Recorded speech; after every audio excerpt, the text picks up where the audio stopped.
Yeah, but it should be cleaned up as it is.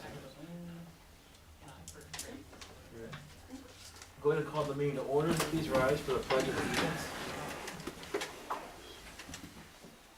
I pledge allegiance to the flag of the United States of America and to the republic for which it stands, one nation under God, indivisible, with liberty and justice for all.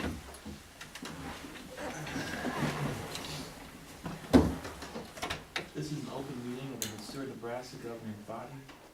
The City of Seward abides by the Nebraska Meetings Act in conducting business. A copy of the Nebraska Meetings Act is displayed on the north wall of this meeting room facility as required. Disclosure of meeting recording device of recording processes is posted in the meeting room. Participant sign-in sheet is available for use by any citizen addressing the council. Presenters shall approach the podium, state their name and address for the clerk's record, and are asked to limit remarks to 5 minutes.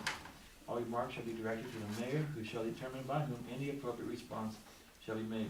The City of Seward reserves the right to adjust the order of items on this agenda if necessary, and may elect to take action on any of the items listed.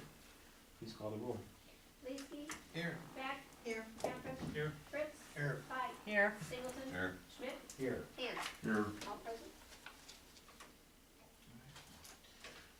First item of business tonight is consideration of approval of draft minutes of January 6, 2015. Move approval. Second. Is there any discussion? Seeing none, please register your votes.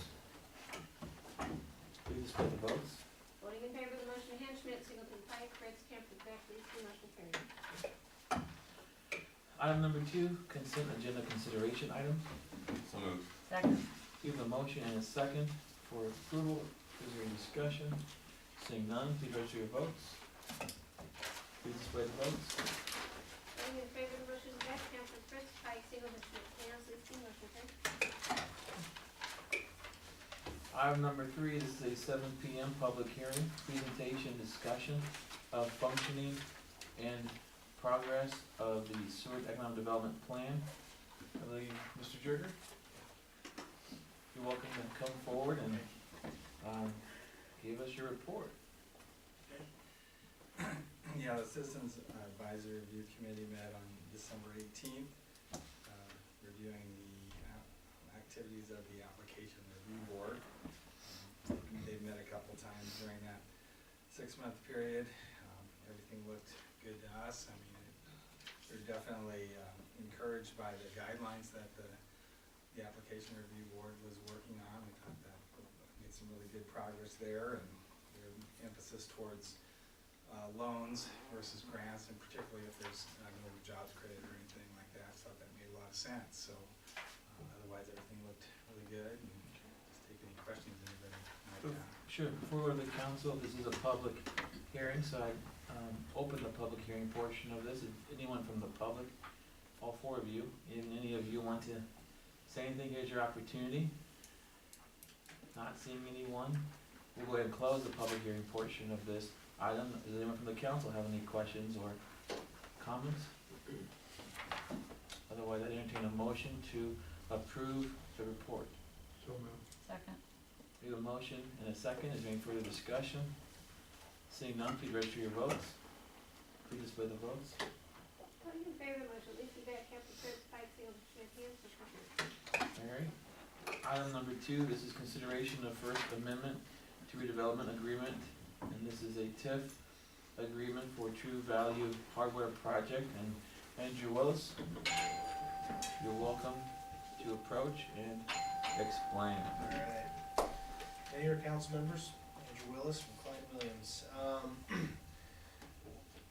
We had a CRA meeting last week, and this is kind of the follow-up. Essentially what had happened, this was the True Value Hardware Store project was approved April 15th of last year by the council. Richard Goki, on behalf of Rattlesnake Boys LLC, the redeveloper, had planned to have it built and effective as of this year. From what he had told me, he just had some trouble with getting the tenant in there. It's been delayed, essentially. He had asked, he made the request to the CRA, can we just delay this a year? And there were some other changes as well that we reflected in here. Essentially, the CRA looked at it, the main thing is he hadn't taken out any TIF indebtedness yet, so even though the project's approved, there's no money out there, there's no debt to pay off, so there was no real negative effect of the delay, other than a year delay. But, so this first amendment would reflect just essentially the effective date being pushed back to next January 1st, 2016, giving him this year to complete the project. It also reflects, while we were changing, the fact that the levy rate had dropped, it's gonna affect all the TIF indebtedness, the tax increment that comes out, so we made that adjustment in here. He said he's gonna have some changes to his plan. Essentially, no basement was what he was looking at, so that lowered the value. So overall, based on those three changes, the TIF amount has dropped that he will get in loan to $84,000 from about $126,000. But again, that's part of just the change in the project scope and the timing. So that's what he's requested. The CRA approved it, and we're here to, request formal approval at City Council. Any questions or comments from the council? Chris? I have a question. It's related to this, but not directly to the TIF. Did these guys get LB 40 money?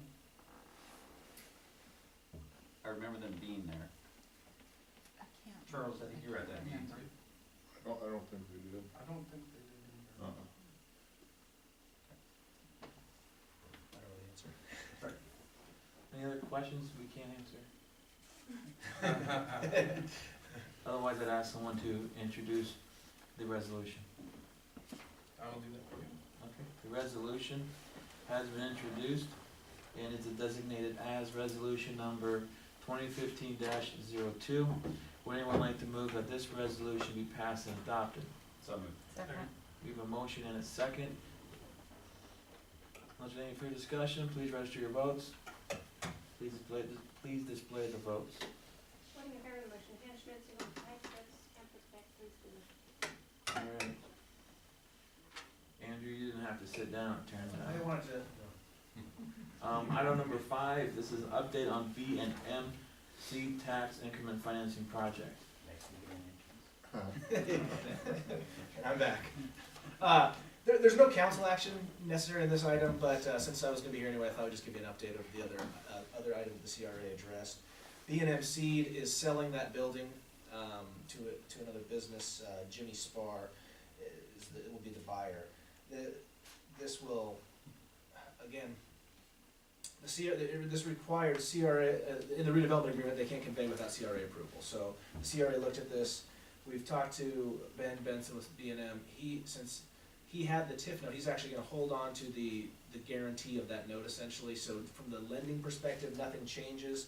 The benefit here is that the purchase price of the project is actually higher to be about $450,000 purchase price, which should increase the value of the property. It was the not to protest value was right around $350. What the CRA said at the meeting essentially was they agreed to the assignment assumption, looked good, and they had said in there that they would like Jimmy Spar as the successor to have that not to protest value be $400. Again, it's lower than the $450 purchase price, which we assume. You never know, but presumably that will help set the assessor's value. So there'll be a change, but from financially, it shouldn't matter. Ben Benson at BNMC is still guaranteeing that loan at the bank. The bank will still receive the tax increment. Hopefully, this will bring up the value, and no other changes from that perspective. But Any questions for Andrew? Otherwise, thank you for the update. all right. Next item number 6, this is an update on Electric Transportation Partners of Nebraska grant for electric vehicles. John?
Little background, the city has been accepted into this electric car lease rebate program, before we did the budget.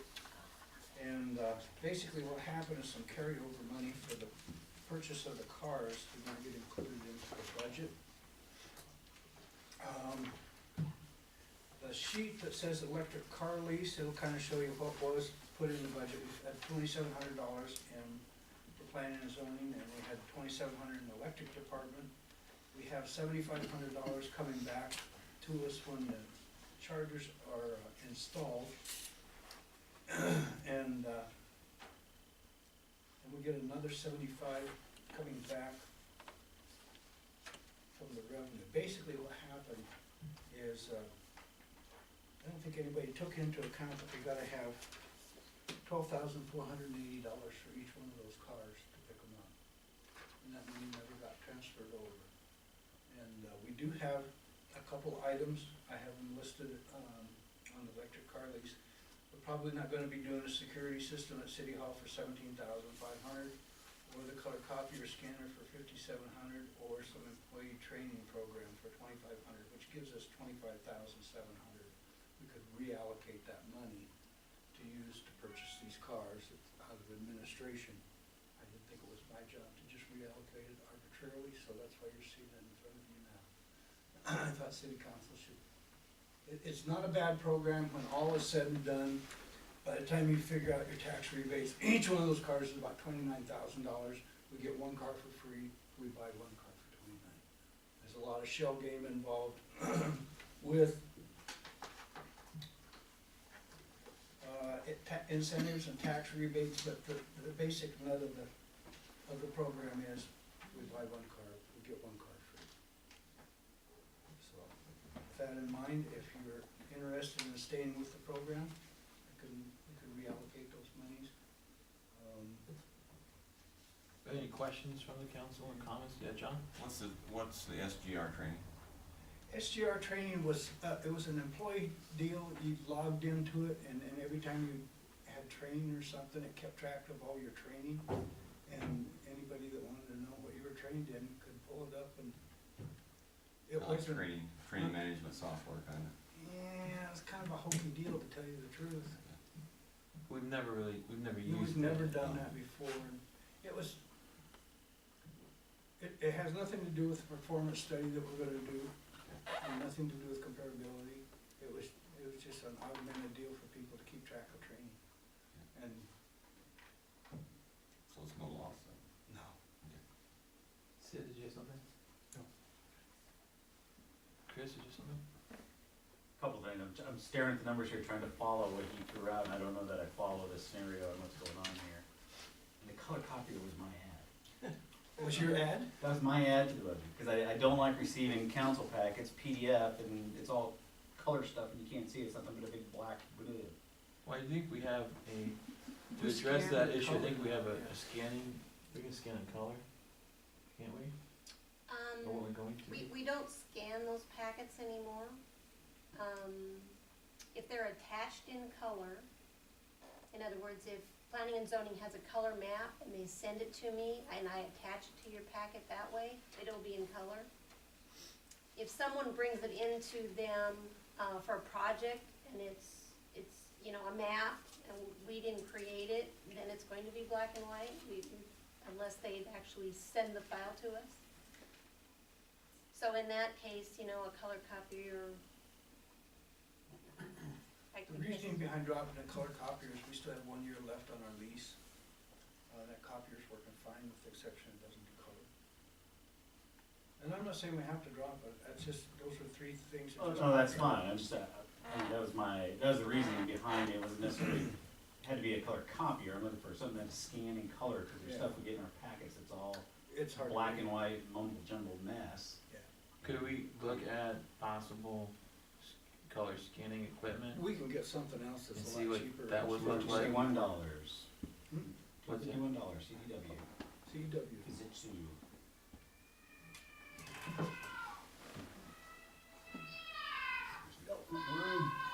It's cold a while. I have bad ears, sorry. I mean, we even use Xerox too at our, we lease them.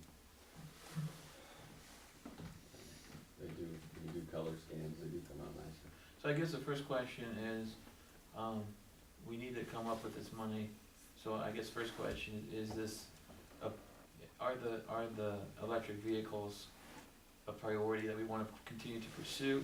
And if so, then it's just a matter of prioritizing the items in the budget and finding the money for it. If you don't wanna pursue that, then it becomes a moot point as to what other items are in the budget because they would just stay there.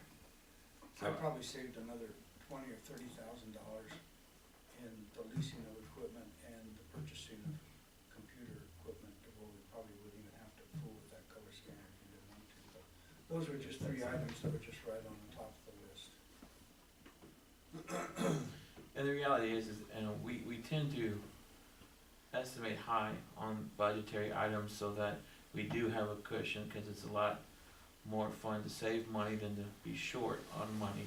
And so even doing what John's proposing now, if at some point down the road, if a project comes in under budget and we have funds available, just because he's mentioning these items now, they may not actually have to be cut, because the money may still be there. It's just we're pretty early in that process to be able to tell you for sure what that's gonna look like. Yes, Ed? John, have those charging stations been installed yet? There's the two or three original charging stations. Well, I know those, but the latest ones? The latest ones haven't. If we don't go into this program, it'll change where we're gonna put the chargers, so I told them to hold off until tomorrow. They also sent us chargers that have two, so you can charge two cars at one time. Two of the places that we had looked at don't really facilitate the charging of two cars at one time, so we're just gonna have to look at that again. But we do have one located out here, and we have one located in front of City Hall. Not in front, but to the south side In of the City Hall. library.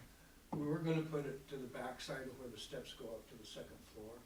What we'll probably have to do is just move it over to the front so we can get cars on both sides of the charging station. Not an insurmountable deal. Clark? So, the people that would be using these cars, are they excited about it, or don't they care, or, I mean, what's your take on it? I think it's something that'd be kind of interesting, but, I think You it's know, kind of a if- benefit for the city. Number one, especially since we're going through our energy component part of it, kind of shows that we're following through on the energy component. We're setting a good foot example. I think people are starting to get more and more used to the idea of electric cars because they're gonna take you farther than around town now. These particular cars will go up to 80 miles. It wouldn't save the city a ton of money on gas because we're only 2 square miles here, but it definitely would save some operating How expenses. far do they go in and charge?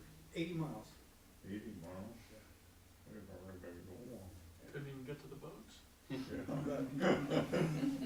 The idea was to give one let the electric department use one, and then building codes would use one as well. And then one of the cars would be available if anybody needed to go to Lincoln. Short distance. It takes you 50 miles to get there, you'd have 30 miles to run around Lincoln. Did you ever think about if we did this, letting the dog catcher run it, because he's the one that's probably getting the most miles, should be getting the most miles on around He town. definitely probably drives There's a lot of the most, windshield Yeah. time. but then we'd have to dog proof the back end. It's a Right. Leaf and it's a small car. My personal objection to it, everybody thinks I have a hard spot for this blue van, but I don't worry about having to jump curbs and look at stuff, so it works out good for me. I can keep my zoning signs and everything in there. Not so much you would be able to do that with electric car, but it's not that big a deal either. I really do, I think the dog I think it catcher- would be a benefit. The electric code, the 2014 electric code has a provision in there now that all new houses have to be on an isolated circuit in the garage. And this is so if you wanna add a charger station in your house, it can be modified. So the code's addressing the fact that electric cars are here. They're probably not gonna go away. It would probably be a good step forward in the right direction for the city, I think. And we get a car for free, so. How these rebates work, given it has the note, this is an email from December 3rd, which is kind of funny in and of itself, and the fact that the rebate November. No, they're gonna hold on the rebate side of it. They also had there that the purchase price, and what I got from NCEA, which is the electric thing, was, the purchase price was 28, and actually the purchase price was 3157, or 30,500. But, NET gets a reimbursement to us of 14 out of that 28. The city pays the 6, and then we get a tax credit reduction of 8,150 for each car. So essentially, like I said, it comes down to one free car. Is the warranty on the batteries, what are they? I haven't even looked into that. I mean, that would be probably a key player. I mean, if the batteries are warranted to the 36-month lease, because if you had to replace them batteries, that's, They're Yeah, usually warranted longer than. yeah, they're usually Yeah. 5 years or 60 or 40. I know on the Volt, they're warranted for longer, a long time. Yeah. We would be out of the lease by the time of warranty, yeah. but we'd still have the cars. Yeah.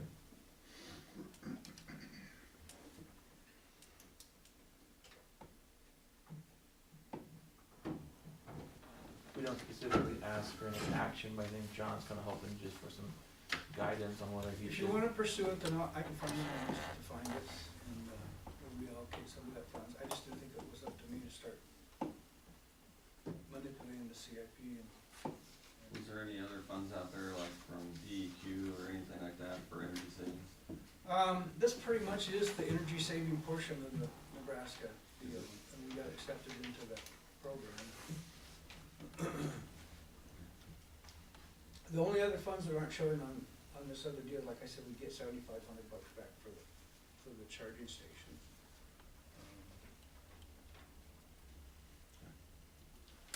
I think it's a good deal that we go back to energy savings.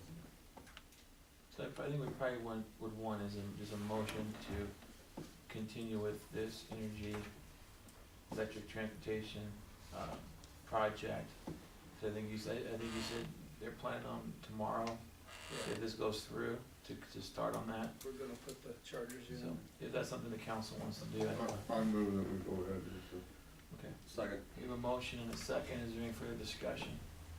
Only discussion I would have is, who's the heaviest users of the vehicles in town, like Gunther going around with the parking tickets and dog, I think that would be a huge savings there.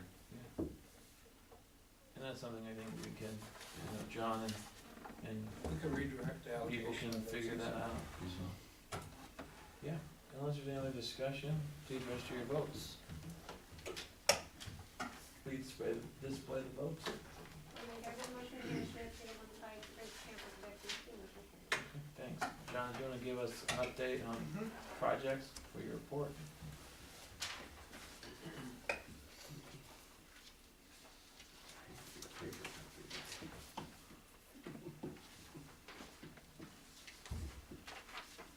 Not to pass myself on the back, but I actually got a response from the NDOR to give to you. And I thought they wouldn't even talk to me about it, but they did.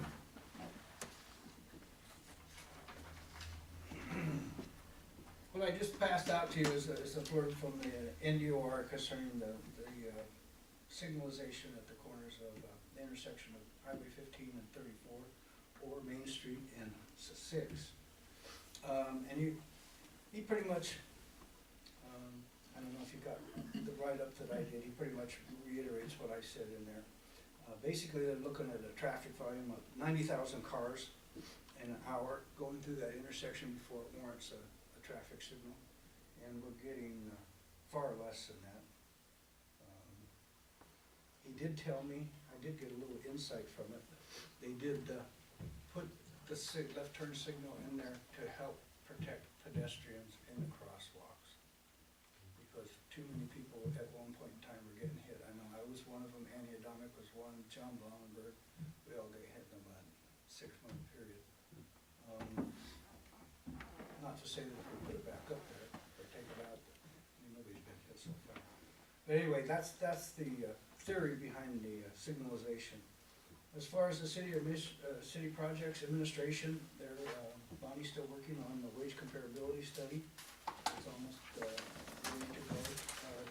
signed agreement with the Land Technology for email archive server. We've been paying A&T about $700 a month to go through our emails and archiving them, and so we got that put into place so it'll automatically go up. It gets recorded by a third party, and if we need to request, we make a request from them, they pull out the information and send it to us. We got a signed server, agreement for the server, replacement for City Hall. I believe that'll happen not this coming Friday, but the Friday after that, we're gonna make the transference of taking out one server and putting a new server in. And, then the farm lease auctions, we should have information to you for the February 6th meeting. Or the February 9th meeting. Third. Third. Well, this auction, it looks like it's scheduled for February 6th, that would be the following month. TIF projects, Roger Littner, we're closing on next Monday at 9:30 at Jones Bank.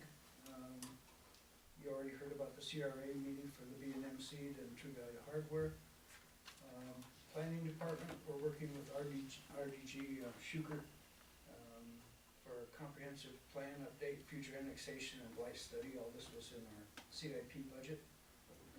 Permit technician has been hired. Got Brandon Wood in there.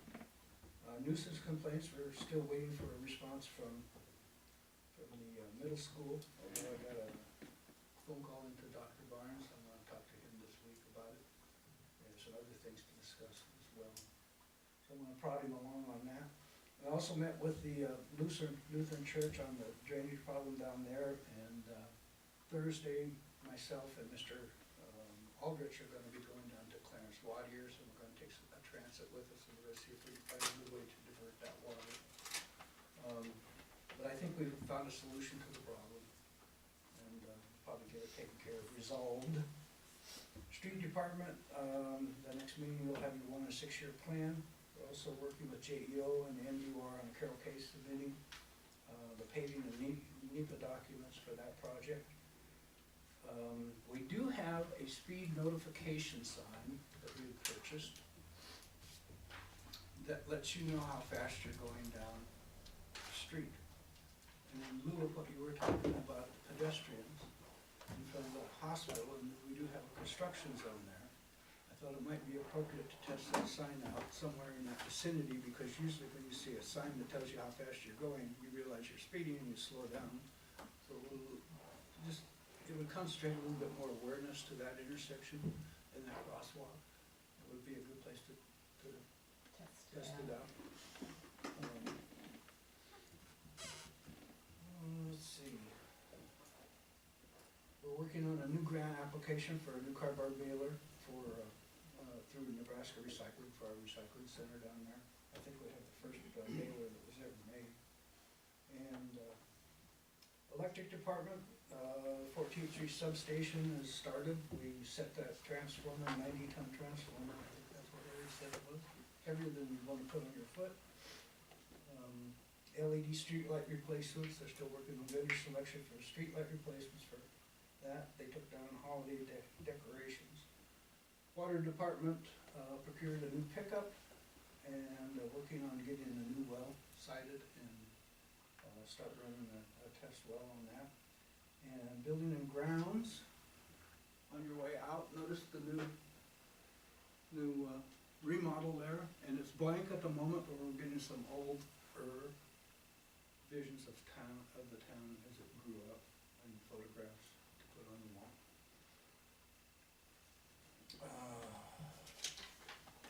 And then the Civic Center had a project to improve accessibility. We got started on the project and delivering of the plans, and then they kinda got cold feet, so we put a halt to that project. The plans are 75% complete at this time. All the outstanding invoices have been paid for the work. They want to look at possibly using a chairlift instead. Problem being is the code doesn't address the chairlift. Chairlifts only work when there's electricity on. And if there's something that happens and there's somebody on the other side of the building that's depending on that chairlift to get out, and there's no electricity, he can't get out. So basically, I think we're gonna be holding their hand to guide them in the right direction of the remodel. But that's where we are. Thanks, John. Any questions from the council? If not, I'd entertain a motion to accept the report. Thank you. Second. We have a motion, is there a second? We have a motion and a second. Any further discussion? Seeing none, please register your votes. Please display the votes. Tony Barrow, motion. Fritz Pike, single motion made Ham. Defect, Counselor, motion carried. Thanks, John. Item number 8, future requests for council agenda items or administrative action. I think I'll let you know, but I think the rescue squad, will be coming at us next meeting for to send out the quotes to review. Okay, thanks. Sid? Yeah, on February 3rd, I'd like the council to be briefed on the discrimination charges that have been filed against the city on behalf of the Nebraska Equal Opportunity Employment Commission. Possibly have to go into closed session for that. Anything else? Alright. Item number 9, we have upcoming events. We have, the League of Nebraska Municipalities Midwinter Conference, February 23rd and 24th. And that's the only item I have at this time. Does the chamber have anything else coming up, or? We are trying to put together a meeting for developing a Seward app. If you're familiar, Kearney recently completed their Seward app, and Hastings is working on one. And the developers of that are willing to come to town and present, and it would be really good to have as many members of the council there as possible. So right now, we're working on scheduling to try and get as many people there, but Okay. we'll let you know once we get a date. Alright, thanks, Charles. Unless there's anything else, I entertain a motion to adjourn. So moved. The motion and a second, please register your votes. Please display the vote. Tony Barrow, motion. Pike, single motion made Ham. Back, Counselor, motion